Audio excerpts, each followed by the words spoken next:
All right, so in this video, I'm gonna walk you through why we are selling this residential property. We're gonna roll it into a commercial property, and I'm gonna tell you about the deal, how we found it, why we're selling it, and all the reasons why you should get into commercial real estate over residential real estate. So come with me. All right, what's up? Good morning, guys. Today is a bittersweet day. I'm super excited, but I'm also a little sad. So for those of you guys who don't know, the first deal that I ever bought with Jesse, so I had bought one house before this, a residential single family home.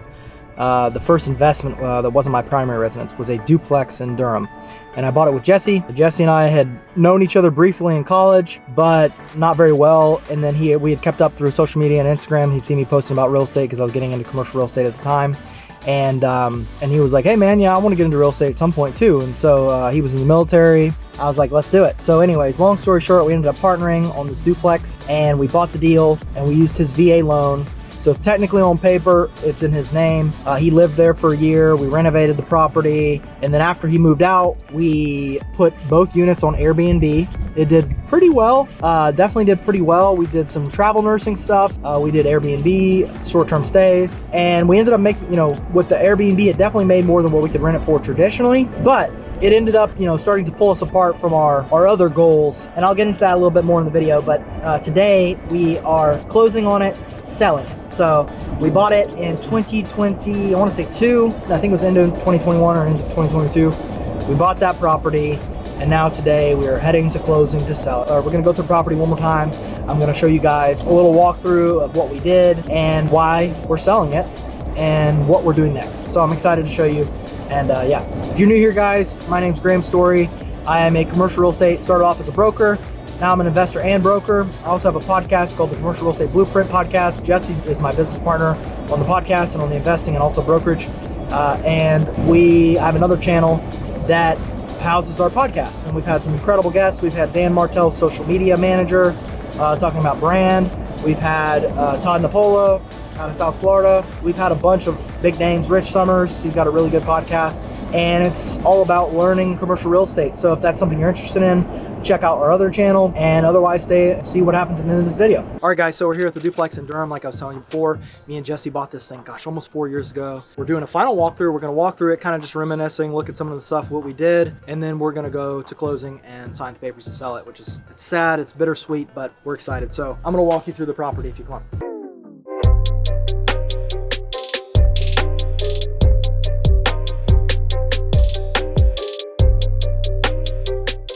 So here's the inside. We had to paint the doors Carolina blue because that's Jesse's favorite color. But yeah, we spent a lot of time in this place. Jesse and his dad came in clutch. They did a bunch of stuff. I had just had my son, so my dad did some, but they did a ton. This is the living room. Then you got bedroom. Like I said, it's pretty straightforward. It's kind of a weird floor plan. You walk in the living room and then you walk into the bedroom. And they got a bathroom and kitchen. So it's like old shotgun style. But the best thing about this property, and the main reason why I wanted to buy it, is because the location is insane. We're 2 blocks from Duke University. We're 2 blocks from 9th Street. We're very close to Northgate Mall, which is gonna be redone eventually. And it's really sad to sell it, honestly, but one of the main reasons that we're selling this property is, like I said before in the intro, we have a podcast and we have interviewed a lot of very successful people. And it's very common for people to start in residential and then slowly transition into commercial real estate. And one of the guys on the podcast, his name's Jared, shout out to Jared, he was like, when you're in the beginning, you have to sell your deals. You have to sell them. He's like, eventually you get to a point where you can keep them, but in the beginning, you're gonna sell the deals. So like, for example, the reason is because, well, there's 2 reasons. One, if you can force a little bit of equity early on, which is hard to do in residential, but if you can force equity early on, you can sell it and roll that into something bigger and better, you should do that. And then 2 is track record. If you can build a track record to have people invest with you, then it's good. So this property, I'll keep walking and I'll walk through the numbers a little bit. Bathroom, redid the floors. Those floors are pretty freaking expensive, honestly. Vanity, shower. This is by far the best part of the whole thing was the kitchen. Looks honestly amazing. Me and your mom painted these, I remember. Yeah. It's been a long time here. My wife picked out these colors. She did a great job. My buddy Aaron made these shelves. Right? This side or the other side. It was this side, right? Yeah. He made the shelves. Side.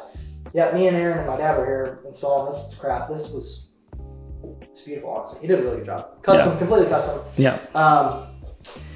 Your wife picked up these This chairs. thing caused so many problems, but We've literally had to replace the motherboard, I think, twice. yeah, that was the biggest thing. But that's kind of the point. That's what we're getting to. So one of the main reasons we're selling this property is because in residential real estate, you are responsible for the taxes, the insurance, the maintenance of the property. And then if you do Airbnb, you're responsible for everything. You're responsible for Wi-Fi, like every last thing, utilities, Wi-Fi. Like if you just rented this to a regular person, then like a regular 1 year lease, they at least pay for the utilities and Wi-Fi and stuff. But if you're doing Airbnb, you're paying for everything. Now, the main reason we're selling it is not the maintenance headache. It's not the fact that, it's residential. Well, it kind of is. The main reason we're selling it is because we won't focus, right? So we bought industrial deals, several since buying this. This was our first, and then I personally bought with another partnership, 2 more duplexes, and then after that we bought our first commercial deal. And we think it was 100% a God thing because literally we were about to buy the property across the street. We were about to overpay like crazy for it just because we were itching to buy a deal. And our thought was, all right, we got 2 units here. We're gonna add on several more. I think we said we were gonna get to 10 properties, but it was gonna be 20 units. And each unit was gonna cash flow about $1,000 in Airbnb, that's definitely possible. And we're gonna do it with duplexes in Durham. And we put the property across the street under contract, and we're gonna pay way too much money for it. I think like $368 or something like that. And it was barely gonna pencil, and we were trying to force it. And thank the Lord, for whatever reason, we still do not know to this day. We were talking to the loan officer, he was like, yeah, you'll get approved, no problem, everything's gonna be fine. And for whatever reason, we didn't get approved, and he couldn't even tell us why, which is crazy. Like, nobody knew why. We were just like, we're not quite sure why we're not getting approved for this. But anyways, we think it was 100% a God thing because that same week, I had been presented a small commercial deal. It was $250,000, which is very small in the commercial world. And we said that day, we were like, all right, we're not getting approved. We're gonna drop this contract. We're gonna roll into commercial. And that's what we did. And that was, the rest is history. Now we have 7 different industrial buildings. We got 2 more under contract, and it's so much better. All right, so now we're here on the other side. This side looks quite a bit better because we decided to spend an extra $400 or $500 on just decorations and stuff. And even just a little bit of more decorations, it looks a lot better, honestly, in my opinion. But this is the living room, bedroom. If you can't tell, I don't even know where that blank came from. I think the guest brought it and left it, and then the cleaners just put it there. But if you couldn't tell, we had a green theme over there, a blue theme over here. I'll show you in the kitchen too. But it's identical, same side. It's exactly the same on each side, except for it's flipped. And then we did this. It's almost Duke blue, which is terrible. I don't know why we did that. But anyways, what I was saying over there is that the main reason we're selling is focus. We want to focus on one thing. You can't do too many things at one time. I talked about the book Science of Scaling a lot. It's a good book. They talk about how you can't have competing goals. Running an Airbnb portfolio and running a commercial real estate industrial portfolio are not the same at all. They're not even close to the same. So there's no reason why, we think Airbnb is great. There's a lot of people make a lot of money.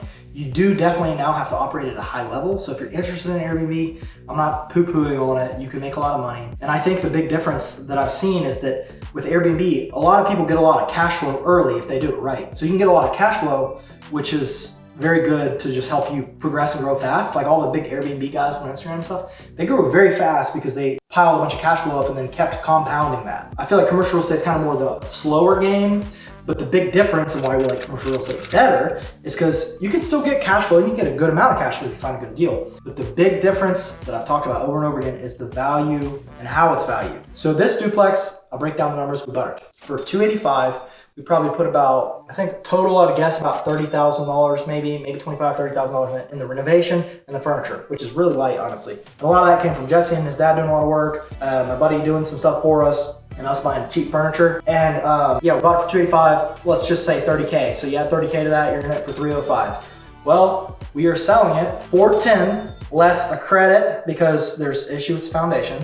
We found out about when we bought this place that there was potential issues. We had it inspected and the guy said it was fine. But you should probably get 2 quotes because we learned that the hard way. It wasn't fine. The new buyer went and bought it, or put it under contract, did their due diligence, and found a structural issue.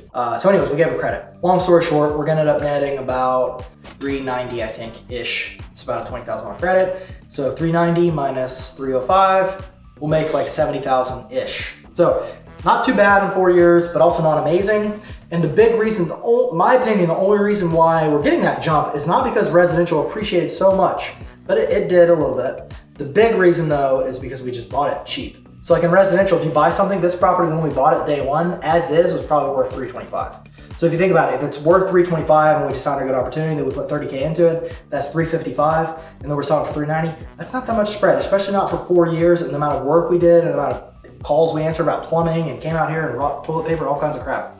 Not worth it. Just, we learned a lot, so it was worth it. But anyways, so commercial real estate, like I was saying, is valued on the income.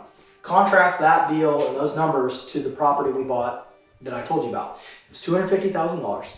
We paid $250,000 for it. We had to put about $60K out of pocket, and all we didn't do any renovations. We just leased it to a tenant for $3,000 a month, triple net. Now that's a little more. And if you take that NOI, where's my phone? I don't have to do that, but basically if you do 3,000 times 12, that's $36,000 a year. If you take an 8 cap, that's $450. That's probably aggressive for the market we're in. But you go from $250 to $450, that's $200,000. That's crazy. And that's in a year, by the way. We did that in 1 year. We bought the property, leased it to a tenant, and that's it. So now we're actually in the process of selling that property to our tenant for $410,000.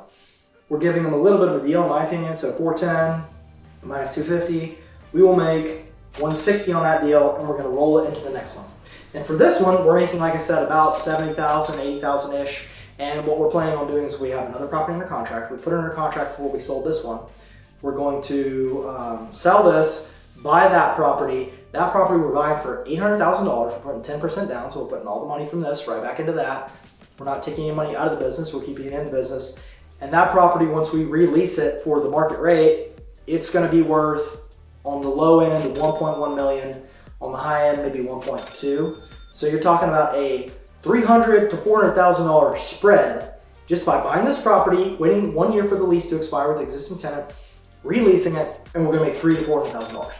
That is the power of commercial real estate. That is why you should be in commercial real estate, not residential real estate. So hopefully all this helps and maybe gives you some insight into Airbnb and commercial real estate. If you enjoyed this video, please like it and subscribe, and I'll see you in the next one.